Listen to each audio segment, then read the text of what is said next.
हिंदी जीवनी dictation speed 100 शब्द प्रति minute. Wings of fire doctor APJ Abdul Kalam. Start. मेरा जन्म मद्रास राज्य अब तमिलनाडु के रामेश्वरम कस्बे में एक मध्यम वर्गीय तमिल परिवार में हुआ था। स्टॉप। मेरे पिता जैनुलाब्दीन की कोई बहुत अच्छी औपचारिक शिक्षा नहीं हुई थी और न ही वे कोई बहुत धनी व्यक्ति थे। स्टॉप। इसके बावजूद वे बुद्धिमान थे और उनमें उदारता की सच्ची भावना थी। स्टॉप। मेरी माँ आशियम्मा कौमा उनकी आदर्श जीवन संगिनी थी। स्टॉप। मुझे याद नहीं है कि वे रोजाना कितने लोगों को खाना खिलाती थी कौमा, लेकिन मैं यह पक्के तौर पर कह सकता हूं कि हमारे सामूहिक परिवार में जितने लोग थे कौमा, उससे कहीं ज्यादा लोग हमारे यहां भोजन करते थे। Stop para. मेरे माता पिता को हमारे समाज में एक आदर्श दंपत्ति के रूप में देखा जाता था। स्टॉप। मेरी मां के खानदान का बड़ा सम्मान था और उनके एक वंशज को अंग्रेजों ने बहादुर की पदवी भी दे डाली थी। Stop para. मैं कई बच्चों में से एक था कौमा, लंबे चौड़े व सुंदर माता पिता का छोटी कद काठी का साधारण सा दिखने वाला बच्चा। स्टॉप। हम लोग अपने पुश्तैनी घर में रहते थे। स्टॉप। यह घर 19वीं शताब्दी के मध्य में बना था। स्टॉप। रामेश्वरम की मस्जिद वाली गली में बना यह घर चूने पत्थर व ईंट से बना पक्का और बड़ा था। स्टॉप। मेरे पिता आडंबरहीन व्यक्ति थे और सभी अनावश्यक एवं ऐशो आराम वाली चीजों से दूर रहते थे। स्टॉप। पर घर में सभी आवश्यक चीजें समुचित मात्रा में सुलभता से उपलब्ध थी। स्टॉप। वास्तव में कौमा मैं कहूंगा कि मेरा बचपन बहुत ही निश्चिंतता और सादेपन में बीता, भौतिक एवं भावनात्मक दोनों ही तरह से। Stop para. मैं प्राय अपनी मां के साथ ही रसोई में नीचे बैठकर खाना खाया करता था। स्टॉप। वे मेरे सामने केले का पत्ता बिछाती और फिर उस पर चावल एवं सुगंधित कौमा स्वादिष्ट सांभर देती, साथ में घर का बना अचार और नारियल की ताजा चटनी भी होती। Stop para. प्रतिष्ठित शिव मंदिर कौमा जिसके कारण रामेश्वरम प्रसिद्ध तीर्थ स्थल है कौमा का हमारे घर से 10 मिनट का पैदल रास्ता था। स्टॉप। जिस इलाके में हम रहते थे कौमा वह मुस्लिम बहुल था। स्टॉप। लेकिन वहां कुछ हिंदू परिवार भी थे कौमा जो अपने मुसलमान पड़ोसियों के साथ मिलजुल कर रहते थे। स्टॉप। हमारे इलाके में एक बहुत ही पुरानी मस्जिद थी कौमा जहां शाम को नमाज के लिए मेरे पिताजी मुझे अपने साथ ले जाते थे। स्टॉप। अरबी में जो नमाज अता की जाती थी कौमा उसके बारे में मुझे कुछ पता तो नहीं था कौमा, लेकिन यह पक्का विश्वास था कि ये बातें ईश्वर तक जरूर पहुंच जाती हैं। स्टॉप। नमाज के बाद जब मेरे पिता मस्जिद से बाहर आते तो विभिन्न धर्मों के लोग मस्जिद के बाहर बैठे उनकी प्रतीक्षा कर रहे होते। स्टॉप। उनमें कई लोग पानी के कटोरे मेरे पिताजी के सामने रखते कौमा पिताजी अपनी अंगुलियां उस पानी में डुबोते जाते और कुछ पढ़ते जाते कौमा इसके बाद वह पानी बीमार लोगों के लिए घरों में ले जाया जाता। स्टॉप।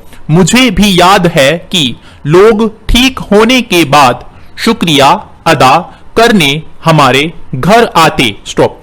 पिताजी हमेशा मुस्कुराते और शुभ चिंतक एवं दयावान अल्लाह को शुक्रिया कहने को कहते। स्टॉप।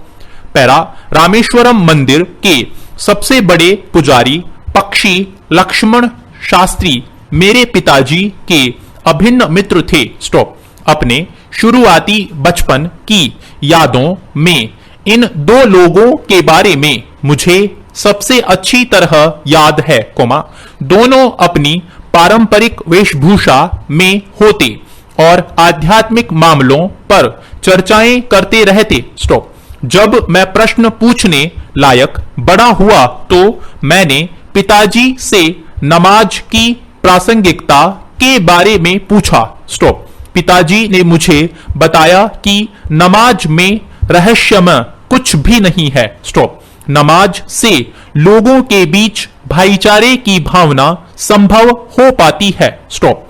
वे कहते जब तुम नमाज पढ़ते हो तो तुम अपने शरीर से इतर ब्रह्मांड का एक हिस्सा बन जाते हो, जिसमें दौलत, आयु, जाति या धर्म पंथ का कोई भेदभाव नहीं होता। स्टॉप। पैरा मेरे पिताजी अध्यात्म की जटिल अवधारणाओं को भी तमिल में बहुत ही सरल ढंग से समझा देते थे।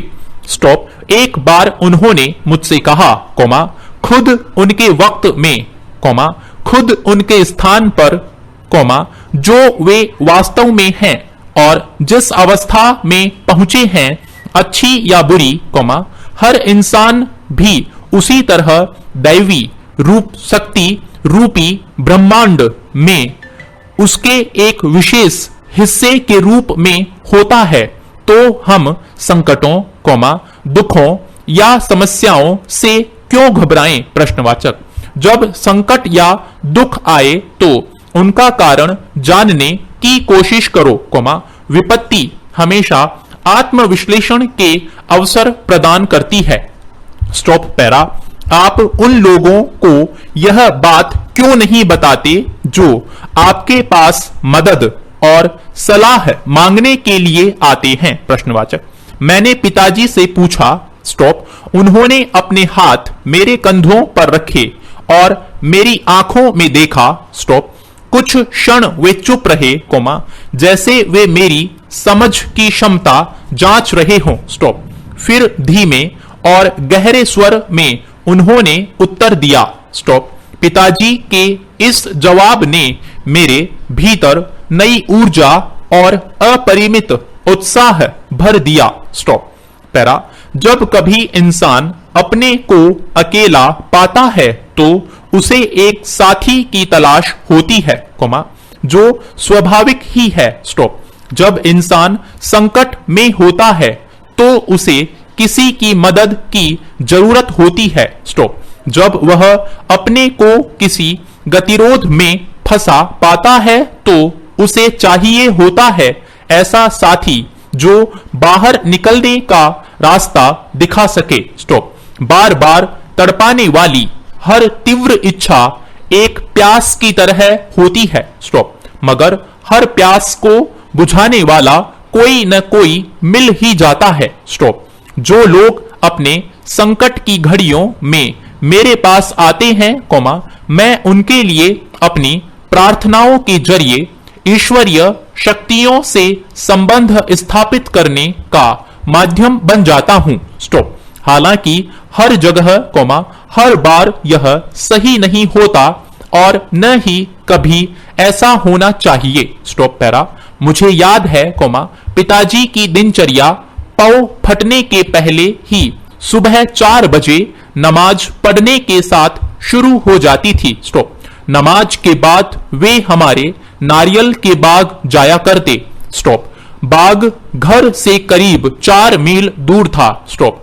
करीब दर्जन भर नारियल कंधे पर लिए पिताजी घर लौटते और उसके बाद ही उनका नाश्ता होता। स्टॉप। पिताजी की यह दिनचर्या जीवन के 6 दशक के आखिर तक बनी रही। स्टॉप। पैरा मैंने अपनी विज्ञान एवं प्रौद्योगिकी की सारी जिंदगी में पिताजी की बातों का अनुसरण करने की कोशिश की है। स्टॉप। मैंने उन बुनियादी सत्यों को समझने का भरसक प्रयास किया है, जिन्हें पिताजी ने मेरे सामने रखा और मुझे इस संतुष्टि का आभास हुआ कि ऐसी कोई दैवी शक्ति जरूर है जो हमें भ्रम, दुखों, विषाद और असफलता से छुटकारा दिलाती है तथा सही रास्ता दिखाती है।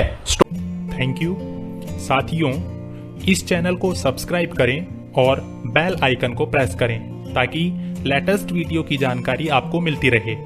गति बढ़ाने के लिए नियमित अभ्यास करें।